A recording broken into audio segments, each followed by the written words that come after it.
Ladies and gentlemen, welcome to PRC Foundation. তো guys, আজকের লেকচারটার text পড়ার জন্য তোমরা আমাদের অফিসিয়াল ওয়েবসাইট literature.express.com ভিজিট করো, আর বাংলা ট্রান্সলেশনের সাথে পড়ার জন্য makeyourexam.com ভিজিট করো। তো চলো আজকের লেকচারটা শুরু করি। তো লেডিস এন্ড জেন্টলম্যান, আজকে আমরা ডক্টর ফস্টাস এই বিখ্যাত ট্র্যাজেডিটা নিয়ে আলোচনা করব। ডক্টর ফস্টাস এই বিখ্যাত ট্র্যাজেডিটা লিখেছেন ক্রিস্টোফার মার্লো। ক্রিস্টোফার মার্লো ক্রিপ মার্লো নামেও পরিচিত। ক্রিস্টোফার মার্লোর লাইফ ডিউরেশন 1564 টু 1593। মাত্র 29 বছর বয়সে তিনি রহস্যজনকভাবে মৃত্যুবরণ করেছিলেন। এই ট্র্যাজেডিটার ফুল টাইটেল হচ্ছে the ট্র্যাজিক্যাল history of doctor Faustus. Christopher Marlowe 1589 এবং 1592 এই সালের মধ্যে এই ট্র্যাজেডিটা লিখেছিলেন, এবং এই ট্র্যাজেডিটা প্রথম পারফর্ম করা হয়েছিল 1592 বা 1593 সালে, আর এই ট্র্যাজেডিটাকে প্রথম পাবলিশ করা হয় 1604 সালে। এই ট্র্যাজেডিটাকে ক্রিটিকরা মোরালিটি প্লে বলেও আখ্যায়িত করেছেন। তো গাইস, এই ট্র্যাজেডিটার টাইম সেটিং হচ্ছে 16th সেঞ্চুরি, রেনেসান্স।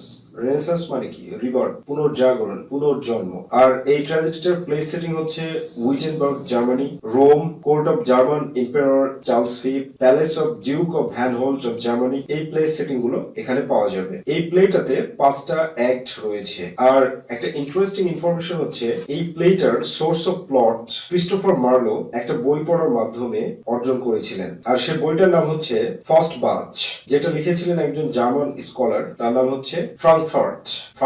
এই বইটা লিখেছিল 1587 সালে। তো গাইস, চলো এবার আমরা থিমের উপরে ফোকাস করি। এখানে অনেকগুলো থিম ক্রিস্টোফার মার্লো দেখিয়েছেন। প্রথম নম্বরে যেটা আসে সেটা হচ্ছে নিক্রোমেন্সি অর ব্ল্যাক ম্যাজিক, কালো জাদু। কালো জাদুর যে থিম বা প্রভাব, সেটাকে কিন্তু ক্রিস্টোফার মার্লো দেখিয়েছেন। এর পরবর্তীতে যে থিমটা আসে সেটা হচ্ছে ম্যানস লিমিটেশনস এন্ড পোটেনশিয়াল, মানুষের সীমাবদ্ধতা এবং সম্ভাবনা। মানুষকে একটা গণ্ডির মধ্যে কিন্তু সীমাবদ্ধ থাকতে হয়। যদি মানুষ একটা গণ্ডির মধ্যে সীমাবদ্ধ না থাকে, তাহলে সে কিন্তু ধার্মিক জীবন থেকে আলাদা হয়ে যায় এবং তার জীবনটা ট্র্যাজিক হতে শুরু করে। পরবর্তী থিম যেটা দেখানো হয়েছে প্রাইড অ্যান্ড অ্যাম্বিশন, অহংকার এবং উচ্চ আকাঙ্ক্ষা মানুষকে যে নিচের দিকে নিয়ে যায় সেই বিষয়টাকে দেখানো হয়েছে। এরপরে যেটা সেটা হচ্ছে গুড ভার্সেস এভিল, ভালো এবং খারাপের মধ্যে যে একটা কুন্দল, কনফ্লিক্ট, সেটাকে দেখিয়েছেন। ভালো কাজ করার জন্য কখনো ভাবতে হয় না, কিন্তু খারাপ কাজ করার জন্য শতবার ভাবতে হয়, নিজের মনের সাথে যে যুদ্ধ করতে হয়, সেটাকে ক্রিস্টোফার মার্লো খুব সুন্দরভাবে ফুটিয়ে তুলেছেন। নেক্সট ওয়ান, ড্যামনেশন, মানুষের যে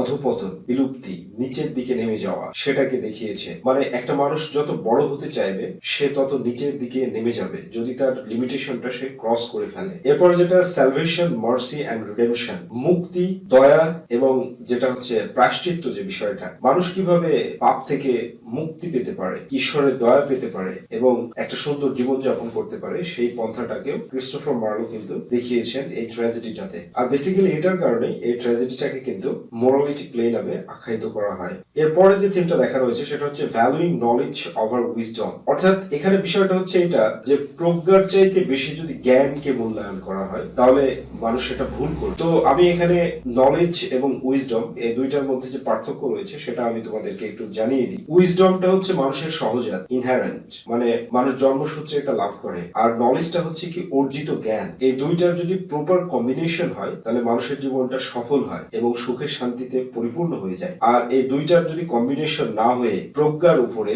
যদি জ্ঞানকে মূল্যায়ন করা হয়, তাহলে সেক্ষেত্রে ডক্টর ফস্টাসের মতো একটা ট্র্যাজিক লাইফ লিড করতে হবে। তো লেডিস এন্ড জেন্টলম্যান, চলো এবার আমরা সিম্বলের উপরে ফোকাস করি। এই ট্র্যাজেডিটাতে বেসিক্যালি 3টা সিম্বলের উপরে ফোকাস করা হয়েছে। First one, books.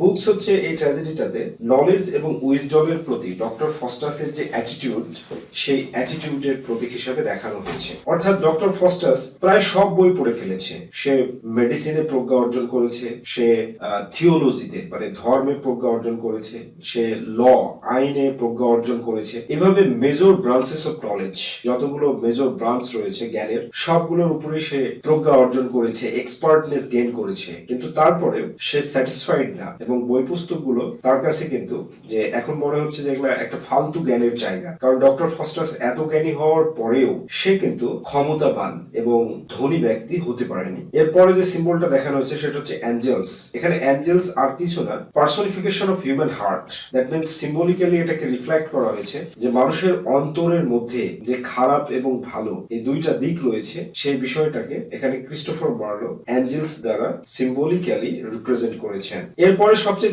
জবরদস্ত যে সিম্বলটা আসে সেটা হচ্ছে ব্লাড। ব্লাড এটা প্রতীক কিসের? ব্লাড হচ্ছে লাইফ, মানে জীবনের প্রতীক, এবং ঈশ্বরের সাথে মানুষের যে সংযোগ সেটার প্রতীক। আর এখানে যে ফ্রোজেন ব্লাড, জমে যাওয়া যে রক্ত, সেই রক্তটা হচ্ছে সিগনিফাই করে হচ্ছে ওয়ার্নিং কে, মানে সিম্বলিক অর্থ প্রকাশ করে ওয়ার্নিং। যে ডক্টর ফস্টাস যখন শয়তানের সাথে যে বন্ডটা স্বাক্ষর করতে যাচ্ছিল, সেই বন্ডটা কিন্তু স্বাক্ষর করতে হয়েছিল ডক্টর ফস্টাসকে তার নিজের রক্ত দিয়ে। আর ডক্টর ফস্টাস যখন তার হাতে চাকু দিয়ে আঘাত করে তখন কিন্তু তার রক্ত জমে গিয়েছিল। আর এই জমে যাওয়া রক্তটা কিন্তু ওয়ার্নিং একটা, যে ওপরওয়ালা তাকে ওয়ার্নিং দিচ্ছে যে এই বন্ডটা তুমি স্বাক্ষর করো না, এটা তোমার জন্য খুব খারাপ হবে। আর এরপরে যেটা দেখানো হয়েছে যে এই জমে যাওয়া রক্তটাকে কয়লার আগুন দ্বারা নিভানো। এই নিভানোটা যেটা প্রতীক অর্থ প্রকাশ করে সেটা হচ্ছে মানুষের হৃদয়ের পার্মানেন্ট অ্যাগনি প্রকাশ করে, যন্ত্রণাকে প্রকাশ করে। তো এই মোটামুটি সিম্বলস। তো লেডিস এন্ড জেন্টলম্যান, এবার চলো আমরা ক্যারেক্টার লিস্টের উপরে ফোকাস করি। তো প্রথমে যে ক্যারেক্টারটাকে দেখানো হয়েছে সেটা হচ্ছে ডক্টর ফস্টাস। ডক্টর ফস্টাস একজন জ্ঞানী ব্যক্তি। সে জার্মানির যে শহর উইটেনবার্গ, এই উইটেনবার্গের কিন্তু সে একজন সবচাইতে জ্ঞানী ব্যক্তি হিসেবে পরিচিত, একজন ইন্টেলেকচুয়াল পারসন হিসেবে পরিচিত। আর এর প্রাইড এবং হাই অ্যাম্বিশনের কারণে এ কিন্তু বিলুপ্তির দিকে নেমে যায়। এরপরে যেটা চরিত্র আসে সেটা হচ্ছে মেফিস্টোফেলিস। মেফিস্টোফেলিস হচ্ছে ডক্টর ফস্টাসের এই ট্র্যাজেডিটাতে 24 বছরের জন্য সার্ভেন্ট। বাট মেফিস্টোফেলিস বেসিক্যালি শয়তানের সার্ভেন্ট, লুসিফার, যার অপর নাম হচ্ছে শয়তান। এই শয়তানের সার্ভেন্ট হচ্ছে মেফিস্টোফেলিস। এই মেফিস্টোফেলিস ডক্টর ফস্টাসকে বিভিন্ন ধরনের নিক্রোমেন্সি প্র্যাকটিস করতে এবং প্রয়োগ করতে এই ট্র্যাজেডিটাতে সাহায্য করে থাকে। নিক্রোমেন্সি বলতে কি বুঝো? আগেই বলেছি, ব্ল্যাক ম্যাজিক, কালো জাদু চর্চা করা, মানুষকে ইলিউশনের মধ্যে ফেলে দেওয়া, মতিভ্রম ঘটানো মানুষের। এর পরবর্তীতে যে চরিত্রটা আসে সেটা হচ্ছে ওয়েগনার। ওয়েগনার হচ্ছে ডক্টর ফস্টাসের বিশ্বস্ত সার্ভেন্ট। ডক্টর ফস্টাস 24 বছরের একটা জীবন যাপন করার পরে, আলিশান দুঃখজনক জীবন যাপন করার পরে যখন তার মৃত্যু নিশ্চিত হয়ে যায়, তখন ডক্টর ফস্টাস ভাবে যে আমার এত সম্পদ, এগুলো কি হবে? এই জন্য পরিশেষে সে ওয়েগনারকে এই সম্পদগুলো দান করে যায়। এরপরে পার্সোনিফাইড যে ক্যারেক্টার দুইটা পাই সেটা হচ্ছে good angel and evil angel. Good angel সবসময় ডক্টর ফস্টাসকে সংকেত দেয় যে তুমি খারাপ কাজের দিকে ধাবিত হয়ে না। আর ব্যাড অ্যাঞ্জেল বা এভিল অ্যাঞ্জেল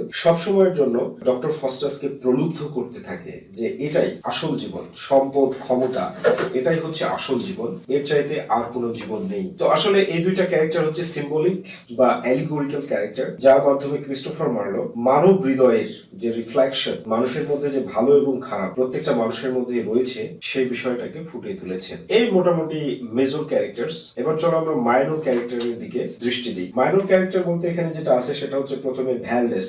ভ্যালডেস হচ্ছে ডক্টর ফস্টাসের যে একজন বন্ধু, যে ডক্টর ফস্টাসকে নিক্রোমেন্সি চর্চা করার জন্য সাহায্য করে, কালো জাদু চর্চা করার জন্য সাহায্য করে। এরপর হচ্ছে কর্নেলিয়াস। কর্নেলিয়াসও ডক্টর ফস্টাসের একজন বন্ধু, যে তাকে কালো জাদু শেখানোর জন্য সাহায্য করে। এর পরবর্তীতে যেটা আছে সেটা হচ্ছে লুসিফার। লুসিফার হচ্ছে শয়তান। তো প্যারাডাইস লস্ট এই ইপিক পোয়েট্রিটাতে জন মিল্টন লুসিফারকে খুব চমৎকার ভাবে উপস্থাপন করেছেন। প্যারাডাইস লস্ট এর উপরে আমাদের লেকচার আছে, তোমরা ওটা দেখে নাও, তাহলে পুরো কাহিনীটা তোমরা বুঝতে পারবে। নেক্সট ক্যারেক্টার যেটা সেটা হচ্ছে বেলজিবাব। বেলজিবাব হচ্ছে লুসিফারের চিফ লেফটেন্যান্ট, মানে প্রধান সৈনিক, সেনাপতি যাকে বলা হয়। এরপর ladies and gentleman, 7 deadly scenes.